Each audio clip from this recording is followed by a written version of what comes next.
Hello guys, welcome to the comic stack. जैसे कि आप जानते हैं कि कमाला खान यानी कि मिस मार्वल का तीसरा एपिसोड हमारे साथ आ चुका है। तो अब बिना किसी देरी के हम शुरू करते हैं इसका break down. Let's start.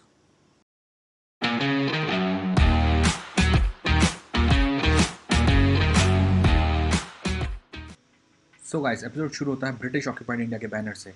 And in this first scene हम देख सकते हैं कि they are looking for something in this temple. और वो समथिंग क्या है? It is Kamala's bangle. अब इस पहले सीन में हमें ये पता चलता है कि we don't have only one bangle, there are two bangles. ऐसे दो बैंगल्स हैं। अब जो ये हाथ है फ्रेंड्स, ये ब्लू कलर का है, तो हमें पता है कि blue colour denotes Kree in Marvel. Now we also know that जो कैप्टन मार्वल है उनका भी बहुत ही अच्छा क्री कनेक्शन है, तो ये दोनों आपस में काफ़ी रिलेट हो पा रहा है। तो guys, first time in the series इसके बाद एंट्री होती है कमाला की ग्रेट ग्रैंड मदर आयशा की, जिनका रोल प्ले कर रही है पाकिस्तानी एक्ट्रेस महफिज हयात। इसके बाद हमें पता चलता है कि ये जो बैंगल है ये आयशा अपने पास रख लेती है। और गाइस, यहाँ पे हम देख सकते हैं इजीली कि इसको लिंक किया जा रहा है 10 रिंग्स के साथ, यानी कि अपने शैंग-ची के साथ।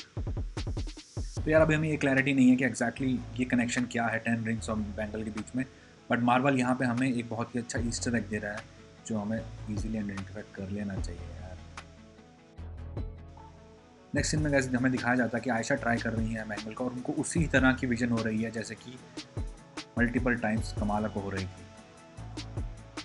फिर इसके बाद दिखाया जाता है कि जो नजमा है वो बैक स्टोरी सुना रही है कमाला को अपनी और आयशा की। बट फ्रैंकली स्पीकिंग यार मुझे तो इस पर कोई विश्वास नहीं है। मुझे तो ये आधी सच्ची और आधी झूठी कहानी लग रही है जो हमारी प्यारी कमाला को बहकाने के लिए सुनाई जा रही है, और वो बहकती चली जा रही है। यहाँ नजमा कमाला को बताती है कि वो जिन है और वो बिलोंग करते हैं न्यू डायमेंशन से, और उनको वहाँ से निकाल दिया गया था किसी वजह से, लेकिन यहाँ पे वो वजह का डिस्क्लोजर नहीं कर रही है।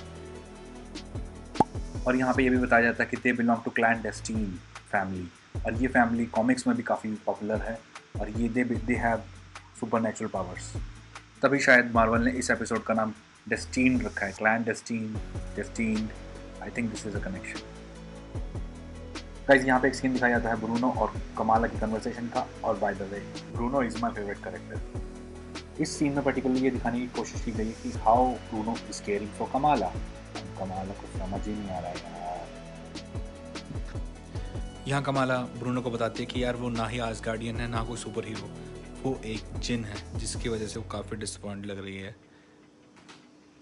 और ब्रूनो कमाला को ये बताता है कि inter dimensional travel is possible but it is dangerous. और ब्रूनो ये समझा कहाँ से है?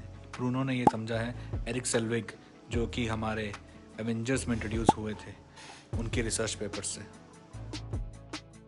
अगले सीन में देख पा रहे हैं हम कि डिपार्टमेंट ऑफ डैमेज कंट्रोल पहुंच गया है मॉस्क में, लेकिन नाकिया ने अपने स्किल को यूज़ करके उनको बाहर का रास्ता दिखा दिया है, और इसी वजह से उसको चुन लिया गया है नया बोर्ड मेंबर। तो गाइस, अगले ही सीन में हमें दिखाई जा रही है आमिर की वेडिंग, और आई मस्ट से मार्वल ने बहुत ही अच्छा काम किया है इन दिस वेडिंग सीन। अब मैं ऐसा क्यों कह रहा हूँ कि मार्वल ने बहुत ही अच्छे तरीके से देसी गैदरिंग्स दिखाई हैं, चाहे वो बॉलीवुड सॉन्ग्स का यूज़ करना हो, चाहे वो फूड में रूह अफ़ज़ा और समोसा ऐसे देसी रेफरेंसेस का यूज़ करना हो। Marvel is spot on. तो यार नेक्स्ट सीन में हम देख सकते हैं कि ब्रूनो ने कमाला के लिए एक गिफ्ट छोड़ा है, और वो गिफ्ट क्या है? वो है हमारी मिस मार्वल के ओरिजिनल कॉस्ट्यूम का मास्क। तो कॉमिक्स में भी यार सेम ही मास्क यूज़ किया गया है, वो भी ब्रूनो ही डिज़ाइन करता है। तो नेक्स्ट सीन में यार देख सकते हैं हम कि ब्रूनो और कमाला के बीच में एक और कन्वर्सेशन हो रहा है, और ये कन्वर्सेशन है रिलेटेड टू कैलटेक यूनिवर्सिटी। तो ब्रूनो रिवील करता है कि उसका कैलटेक यूनिवर्सिटी में सिलेक्शन हो गया है and he may be going to the Caltech. Caltech university तो सेम यूनिवर्सिटी जिससे ब्रूस बैनर पढ़े।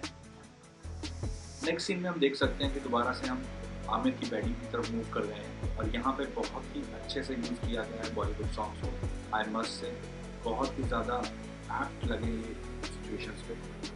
तो नेक्स्ट सीन में यार हम दोबारा देख सकते हैं ब्रूनो और कमाला डांस करने ही वाले होते हैं, तो हमारा कामरान दोबारा देख पा जाता है। इसके इंटेंट सही है, जो कि यहाँ रिवील करता है कि उसकी फैमिली यहाँ पे अटैक करने आ रही है और सबको जल्दी जल्दी बाहर निकालती है। नेक्स्ट सीन में शुरू होती है फाइट, और कमाला यहाँ पे बहुत ही ब्रेवली लड़ रही है। तो इस पर्टिकुलर सीन में हमें दिखा कि कैसे कमाला एक किड से वॉरियर की तरफ ट्रांसफॉर्म हो रही है, और उसको रियलाइज़ हो रहा है कि हाँ उसकी पावर की वो किस तरह यूज़ कर सकती है। यह इस सीन में हमें रियलाइज़ होता है कि कैसे एक जिन की टोली एक बच्चे के पीछे पड़ी है और वो बच्चा इवॉल्व कर रहा है। इस पर्टिकुलर सीन में यार मैंने रियलाइज़ किया कि मार्वल कितनी डिटेलिंग करता है अगर आप सीन को ध्यान से देखेंगे तो नजमा का जो लुक है वो एग्जैक्टली वैसा ही है जैसे बचपन में हम अलिफ लैला देखते थे और उसमें जिन थे।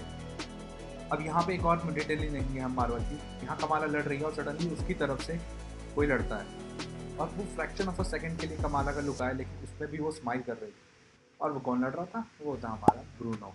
बेचारा कुछ कर नहीं पा रहा है लेकिन वो फिर भी कोशिश कर रहा है। अब क्योंकि उन लोगों ने ब्रूनो पे हमला किया है तो कमाला अनलीश हो गई है और उसको रियलाइज़ हुआ है कि वो अकेले ही सबको देख सकती है। यार ये सीन पर्टिकुलरली बहुत ही औसम था, जिसमें मज़ा आ गया एकदम। अब ड्यूरिंग द फाइट यार नजमा बैंगल को टच करती है और कमाला और नजमा को दोनों को ही ट्रेन दिखाई देती है और इस ट्रेन का कोई गहरा ही कनेक्शन है। इसके बाद हम देख सकते हैं डिपार्टमेंट ऑफ डैमेज कंट्रोल आ जाता है और वो टेक ओवर कर लेता है सभी को। नेक्स्ट सीन में नाकिया को पता चल जाता है कि कमाला ही नाइट लाइफ है और लास्ट सीन में कमाला अपनी नानी से बात करती है जो कि रिवील करती है उनको भी सेम ट्रेन दिखाई। और आई थिंक अब हम नेक्स्ट एपिसोड में कमाला को कराची लाते हैं। तो यार हम वापस आएंगे दोबारा से लेके ब्रेक डाउन एपिसोड 4 का। तब तक के लिए गुड बाय।